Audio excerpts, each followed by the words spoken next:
Paper ప్రకటన ఇచ్చి ఈనాడులోనే రామోజీరావు గారి పేపర్లోనే పేపర్ ప్రకటన ఇచ్చి అభ్యంతరాలని కాల్ఫర్ చేసి లీగల్గా అన్ని జాగ్రత్తలు తీసుకుని ఆస్తి కొనుక్కున్నారు. సంవత్సరం తర్వాత సంవత్సరంన్నరకు ఆస్తి అమ్మటం జరిగింది. ఇవాళ అంటే 2వ తారీఖున ఈనాడు పేపర్లో వార్తలు రాయిస్తారు. ఆగస్టు 2వ తారీఖున సిఐడిలో ఎఫ్ఐఆర్ కడతారు. 11 మంది మీద ఎంతమంది మీద ఆ ఎఫ్ఐఆర్ కాపీని ఏసీబీ ఆఫీస్కి అదే రోజు కాగితం తీసుకొచ్చి ఇస్తారు. వీళ్ళు ఆ ఎఫ్ఐఆర్ నుంచి చదువుకుని వీళ్ళు ఒక ఎఫ్ఐఆర్ కడతారు 2వ తారీఖున. కట్టి వాళ్ళ తెల్లవారుజామున 4:30కి జోగి రమేష్ గారి ఇంటికి వెళ్ళి వాళ్ళని అక్రమంగా అరెస్ట్ చేస్తారు. కేసు అక్రమంగా కడతారు, అరెస్టులు అక్రమంగా చేస్తారు. కొన్ని నువ్వేమన్నా విచారణ చేసావా? స్టేట్మెంట్ తీసుకున్నావా వీళ్ళ దగ్గర? ఇంత పద్ధతిగా అంటే లీగాలిటీ ఎక్కడా మిస్ అవ్వకుండా, లీగల్ ప్రొసీజర్ ఎక్కడా మిస్ అవ్వకుండా చట్టరీత్యా లేదా మనీ ట్రాన్స్ఫర్ చేసి కొన్ని ఏమన్నా డబ్బులు అకౌంట్ ట్రాన్స్ఫర్ చేయకుండా కొన్నారా? డబ్బులు ఇచ్చేప్పుడు కానీ లేదా పేపర్ అడ్వర్టైజ్మెంట్ ఇవ్వకుండా కొన్నారా? పోనీ ఏమన్నా నంబర్లు మార్చేసారంటకి చంద్రబాబు నాయుడు ప్రభుత్వం ఇచ్చినటువంటి అగ్రిగోల్డ్ ఆస్తులకి ఏమన్నా సరిహద్దులు చేస్తుందా? అసలు సంబంధం లేదు. అగ్రిగోల్డ్ ఆస్తులకి జోగి రమేష్ గారు వాళ్ళు కొనుక్కున్న ఆస్తికి అసలు సంబంధమే లేదు కదా. లేని పరిస్థితుల్లో ఇవాళ సిఐడితో అదే ఆగస్టు 2వ తారీఖు ఒక కేసు కట్టించి, ఏసీబీతో ఒక కేసు కట్టించి విచారణకు కూడా కనీసం పిలవకుండా ఏం జరిగింది, నువ్వేం చేశావు, నీ పాత్ర ఏంటనే విచారణ కూడా చేయకుండా జోగి రమేష్ గట్టిగా మాట్లాడాడు, గట్టిగా తిరగబడ్డాడు. జోగి రమేష్ని రాజకీయంగా ఎదుర్కొనలేక, రాజకీయంగా నన్ను తిట్టాడు కాబట్టి, నన్ను ఎదిరించాడు కాబట్టి, నేను జగన్మోహన్ రెడ్డి గారిని తిడితే నా మీద తిరుగుబాటుగా మళ్ళీ నా మీద మాట్లాడాడు, విమర్శించాడనేటువంటి కక్ష కడుపులో పెట్టుకుని రమేష్ని ఏమీ చేయలేక మానసికంగా వేధించడం కోసం జోగి రమేష్ గారి కొడుకు మీద ఈ రకమైనటువంటి వాళ్ళ బాబాయ్ మీద అక్రమ కేసులు పెట్టి చంద్రబాబు నాయుడు గారికి ఒకటే చెప్తున్నాం, నీ ఇష్టం రాష్ట్రంలో ఉన్నటువంటి 175 నియోజకవర్గాల్లో ఉన్నటువంటి వైఎస్ఆర్ పార్టీకి సంబంధించినటువంటి అందరినీ కూడా లోపలేసుకో, నీ మీద పోరాటం చేసేది ఖాయం. మేమంతా జైలుకి వెళ్ళటానికి సిద్ధంగానే ఉన్నాం. నీ తప్పుడు కేసుల్లో అక్రమ అరెస్టులో ప్రతి ఒక్కళ్ళం కూడా వైఎస్ఆర్ కాంగ్రెస్ పార్టీ జెండా మోసే ప్రతి చిన్న కార్యకర్త దగ్గర నుంచి కూడా జగన్మోహన్ రెడ్డి గారి దాకా అంతా సిద్ధంగా ఉన్నాం. నీ చేతనైంది నువ్వు చేసుకో. అయినా సరే తెలుగుదేశం పార్టీ చేసేటువంటి తప్పుల మీద ప్రజలకి మోసం చేసే దాంట్లో పోరాటం చేయకుండా ఉండడం మొదలం, నిన్ను నిలదీయకుండా ఉండడం మొదలం అనేది కూడా చంద్రబాబు నాయుడు గారికి ఈ సందర్భంగా అంతిమంగా న్యాయం చేస్తుంది. జగన్మోహన్ రెడ్డి గారిని దగ్గర నుంచి వాళ్ళ జోగి రమేష్ గారి కుటుంబాన్ని నువ్వు ఎవరిని వేధించదలుచుకున్నా మేము న్యాయ పోరాటం చేస్తాం, ధర్మ పోరాటం చేస్తాం.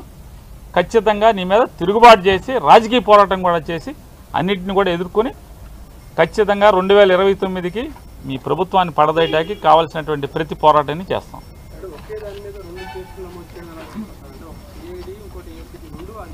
ఏమండి పద్ధతులు లేకుండా వినాయక్ గారు, పద్ధతులు ఉంటే అనుకోవచ్చు, ఇదేదో అడ్డగోలు కేసులు, తప్పుడు కేసులు, ఏదో రకంగా మానసికంగా వేధించాలి, తప్పుడు కేసులు పెట్టాలి, లోపలేద్దామనే నిర్ణయానికి వచ్చాక ఇక అసలు ఒక డిపార్ట్మెంట్ కట్టిందా, 2 డిపార్ట్మెంట్, ఇది కాకపోతే రేపు ఇంకో డిపార్ట్మెంట్తో ఇదే కేసు ఇంకోటితో కూడా కట్టిస్తారు, ఇంకో చోట కూడా కట్టిస్తారు.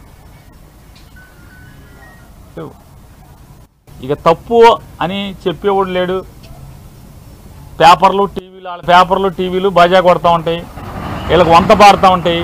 ఇది కరెక్ట్ కేసు అంటారు. మామూలుగా ఇంతమందిని పొలం అమ్మిన వాళ్ళు ముద్దాయిగా లేరు. జోగి రమేష్కి పొలం అమ్మింది ఎవరు? పొలం అమ్మిన వాళ్ళు ముద్దాయిలుగా ఉన్నారా? వాళ్ళు ఎందుకు లేరు, ముద్దాయిలుగా రారు అంటే అయితే సాక్ష్యంగా తీసుకురావాలి, లేదా చంద్రబాబు నాయుడు గారు చుట్టాలన్నా అవ్వాలి, రెండింటిలో ఏదో ఒకటి అవ్వాలి. వాళ్ళని బెదిరించి సాక్ష్యంగా అన్నా పెట్టాలి. వీళ్ళని అమ్మిన వాళ్ళు దీంట్లో లేరు, కొనుక్కున్నోళ్ళు లేరు. జోగి రమేష్ ఒక్కడే, జోగి రమేష్ గారి కుటుంబం ఒక్కళ్ళే ముద్దాయిలుగా ఉంటారు, ఆఫీసులో వాళ్ళు ఉంటారు. అంతిమంగా అరెస్టులు చేసి అక్రమంగా తప్పుడు కేసులు కట్టి మీ మానసిక ఆనందం పొందుతారేమో కానీ అల్టిమేట్గా కోర్టులు ఉన్నాయి. ఖచ్చితంగా కోర్టుల్లో ఫైట్ చేయటం,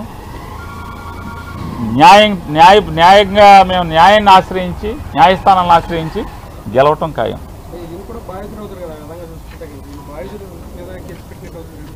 అదే అన్నా, నీకు ఉచ్చం నీచం వాయు వరుసలు ఏం లేవు. ఇక వరుస లిస్టు రాసుకున్నారు. రెడ్ బుక్ రాజ్యాంగం.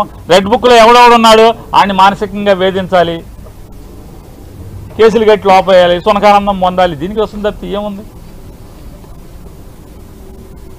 బాధితులు అవుతాడు. మీరు చెప్పినట్టు జోగి రమేష్ కుటుంబం బాధిత కుటుంబం అవ్వాలి. కానీ వీళ్ళనే నేరాంగం చేసినట్టుగా ముద్దాయిలు చేశారు. సిఐడిలో కేసు కట్టారు, ఇక్కడ కేసు కట్టారు. 2 కేసులు, ఒకే సంఘటనకు 2 కేసులు కట్టారు. ఏం చేసినా సరే నీ మానసిక ఆనందం తాత్కాలికం, వెనక్కి తగ్గేది లేదు. తెలుగుదేశం పార్టీ మీద, కూటమి ప్రభుత్వం మీద, జనాలను చేసే మోసాల మీద, వాళ్ళు కూటమి ప్రభుత్వం ప్రజల్ని వంచే దాంట్లో కానీ ప్రజా వ్యతిరేక పరిపాలన చేసే దాంట్లో నిలదీయటం, పోరాటం చేయటం జోగి రమేష్ ఆగడు, జోగి రమేష్ గారు కొడుకు ఆగడు, ఎవరు ఆగరు.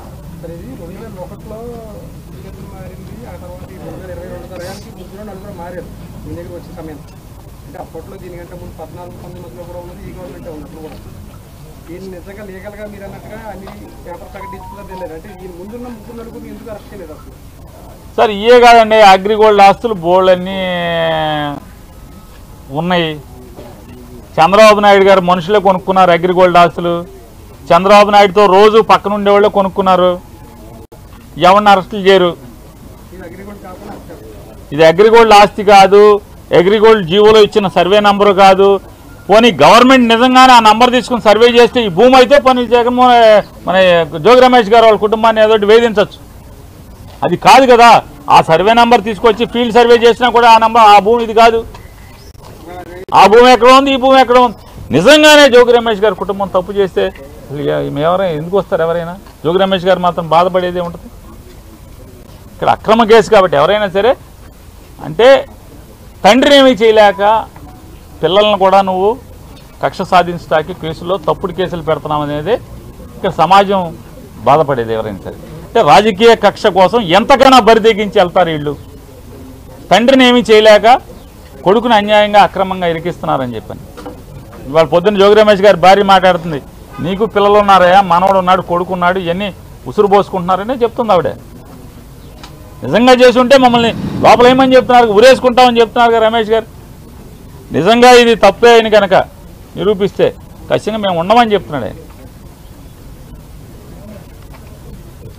ఈ పాపాలకు అంతం లేదు. ఖచ్చితంగా ఈ పాపాలని పటాపంచీలు చేసేదానికి అందరం పోరాడతాం.